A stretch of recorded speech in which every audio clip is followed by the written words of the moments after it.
సహోదరి సహోదరులకు యేసుక్రీస్తు ప్రభునామంలో రూత్ ప్రేయర్ ఫెలోషిప్లోకి ఆహ్వానిస్తున్నాము.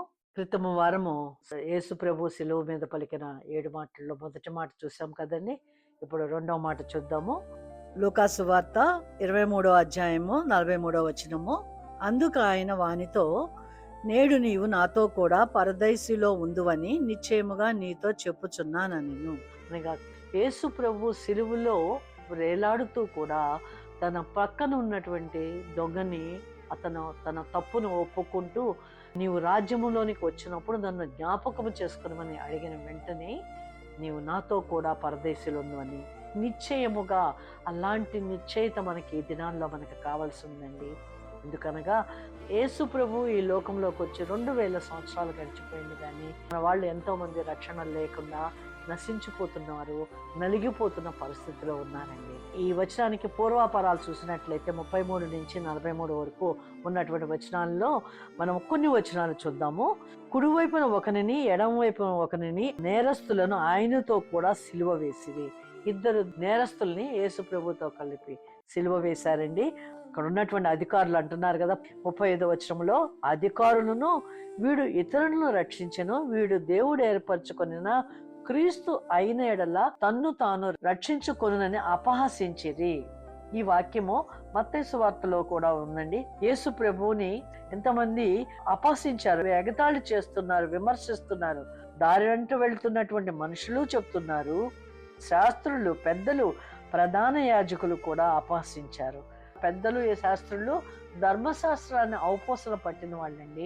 అక్కడ వ్రాయబడి ఉన్నది, 700 సంవత్సరాల క్రితమే యెషయా ప్రవక్త చేత యేసు ప్రభు వస్తారని, శిలువ శ్రమలు అనుభవిస్తారని వ్రాయబడి ఉన్నది. అయినను చదివినటువంటి ఆ అక్షర జ్ఞానాన్ని కాక వారి సొంత అధికారాన్ని ప్రదర్శించుకుంటూ మాట్లాడుతున్న మాటలండి. ఈ దినమున యేసు ప్రభువుని గురించి అనేకమైనటువంటి సువార్తలు వింటున్నారు, కానీ మనుషుల్లో మార్పు రావటం లేదు. అలాగే మత్తయి సువార్త 27వ అధ్యాయంలో 44వ వచనములో, ఆయనతో కూడా సిలువ వేయబడిన బందిపోటు దొంగలను అలాగే ఆయనను దూషించిరి. ముందు రోజు నుంచి ఈ దొంగలిద్దరూ నేరస్థాపన కొరకు యేసు ప్రభువుతో పాటు పిలాతు దగ్గరికి వెళ్ళి ఉంటారు. అయినా కూడా వాళ్ళు కూడా యేసు ప్రభువుని దూషించారండి. అంతేకాక లూకాసు వార్త 23వ అధ్యాయం, వేలాడ వేయబడిన ఆ నేరస్తులలో ఒకడు ఆయనను దూషించుచు, నీవు క్రీస్తువు కదా, నిన్ను నీవు రక్షించుకొనుము, మమ్మును కూడా రక్షించమని చెప్పెను. చూడండి, తను కూడా అదే పరిస్థితిలో ఉన్నాడు. నేరస్థాపన చేయబడిన వాడు, తను బందిపోటని తెలుసు, యేసు ప్రభు ఏమీ చెయ్యలేదు అని అక్కడ ప్రజలందరూ కూడా చెప్పుకుంటూ ఉండొచ్చు. పిలాతు కూడా ఇతనిలో నాకు ఏ దోషము కనపడలేదు అన్నప్పుడు ఈ నేరస్తుడు కూడా అక్కడ ఉండి ఉంటాడు కదా.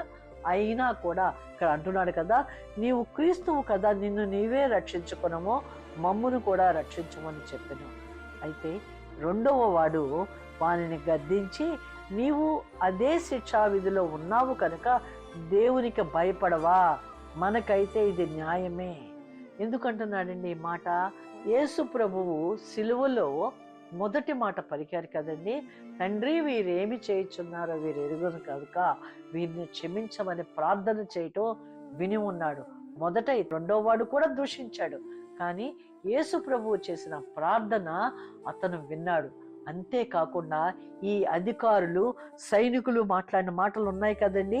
లూకాసు వార్త 23వ అధ్యాయంలో 35వ వచనంలో, అధికారులను వీడు ఇతరులను రక్షించెను, వీడు దేవుడు ఏర్పరచుకొనిన క్రీస్తు అయిన ఎడల తన్ను తాను రక్షించుకొనని అపహసించిన ఆ మాటలోని సువార్త విన్నాడండి.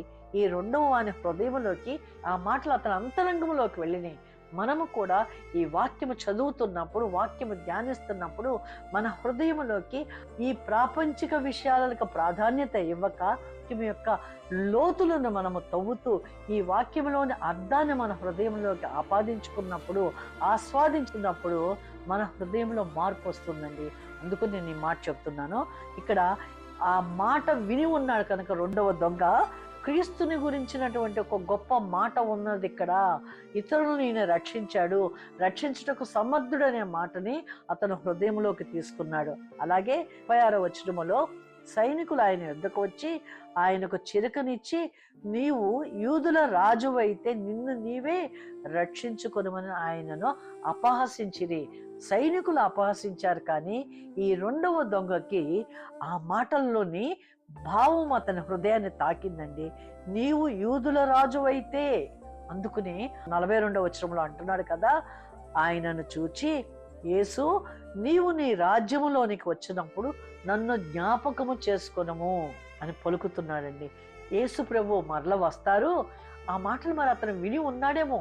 యేసు ప్రభువు దేవుని రాజ్యమును గురించినటువంటి సువార్త ఆ కొండ మీద పలికినటువంటి మత్తయి సువార్తలోని 5, 6 అధ్యాయాలు 7 అధ్యాయాలు చెప్పినటువంటి ఆ మాటల యొక్క భావము అతని హృదయానికి ఎప్పుడో ఎవరి ద్వారానో తెలుసుకుని ఉంటాడు.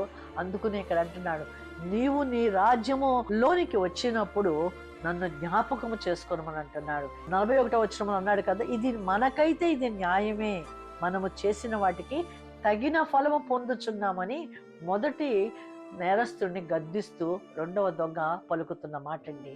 అనగా అతని హృదయములో 3 కార్యాలు జరిగినాయి. మొదటిది, నేను తప్పు చేశాను, నేను పాపం చేశాను, బందిపోటు దొంగగా క్రూరంగా నేను ప్రవర్తించాను అని గ్రహించుకున్నాడు. రెండవది, పశ్చాత్తాపడ్డాడు. మూడవది, క్షమాపణ అడుగుతున్నాడండి. అడుగుతూ నీ రాజ్యం వచ్చినప్పుడు నన్ను జ్ఞాపకం చేసుకోమని అడిగినప్పుడు యేసు ప్రభువు పలికిన రెండవ మాటే, అందుకు ఆయన వానితో, నేడు నీవు నాతో కూడా పరదైసులో ఉందువని నిశ్చయముగా నీతో చెప్పుచున్నానని అనెను. ఈ వాక్యం వింటున్నటువంటి మీతోనూ దేవుడు మాట్లాడుతున్నారు, నాతో మాట్లాడుతున్నారండి. యేసుక్రీస్తు ఎరిగిన మనతోటి వాక్యములోని లోతైన భావాన్ని ఏదైతే ఆ రెండవ దొంగ గ్రహించుకున్నాడో, ఆ అధికారులు అపహసించిన దానిలోని సువార్తను గ్రహించుకున్నాడు.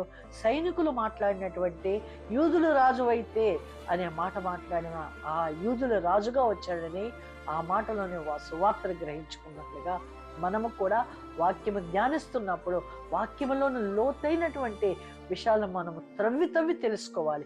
చదువుతూ దీనిలో ఇక్కడ ఏముంది అని మనము గ్రహింపు కొరకు వాక్యాన్ని చదవాలండి. ఆ మాటలే క్రీస్తు కనుక ఆ వాక్యము శరీరధారి అయి కృపాసత్య సంపూర్ణుడిగా మన మధ్య నివసించెను. మనం వాక్యము చదవటం అంటే ఆయన శరీరంలోకి మనం వెళ్తున్నాము కనుక ఈ వాక్యంలో, ఈ అక్షరాలలో ఏమి మర్మము ఉన్నది అని మనం ఆ సత్యమును తవ్వాలండి. ప్రభు మాటల్లో, ఈ వ్రాయబడిన మాటల్లో నేను ఈ దినాన్ని నేను ఏమి గ్రహించుకోవాల్సింది అని చదువుతూ ఉన్నప్పుడు ఏదైతే రెండవ దొంగ గ్రహించుకోగలిగాడో మనము కూడా మన జీవితంలో అది గ్రహించుకోగలమండి. ఆ మొదటి దొంగ యేసు ప్రభు సిలువలో పలికిన మొదటి మాటగా ఉన్నటువంటి, తండ్రి వీరేమి చేయుచున్నారో వీరు ఎరుగరు కనుక వీరిని క్షమించమని చేసిన ప్రార్థన అతని హృదయంలోకి వెళ్ళలేదు. పదే దేవుడు చేస్తున్న ఆ ప్రార్థన మాటలు ఈ రెండవ దొంగ విని ఉన్నాడు కనుక అతని మనసులో, అతని అంతరంగంలో ఆ మాటలు పనిచేసినాయి కనుకనే యేసు ప్రభు చెప్పినట్లుగా మంచి నేలను పడిన విత్తనము 30దింతలుగా 60దింతలుగా 100దింతలుగా ఫలిస్తుందని 100దింతలుగా అతని జీవితంలో ఫలించి అతను వెనువెంటనే యేసు ప్రభువుని క్షమాపణ అడగగలిగాడు. నీ రాజ్యంలో నన్ను జ్ఞాపకం చేసుకోమని ప్రార్థన చేశాడు.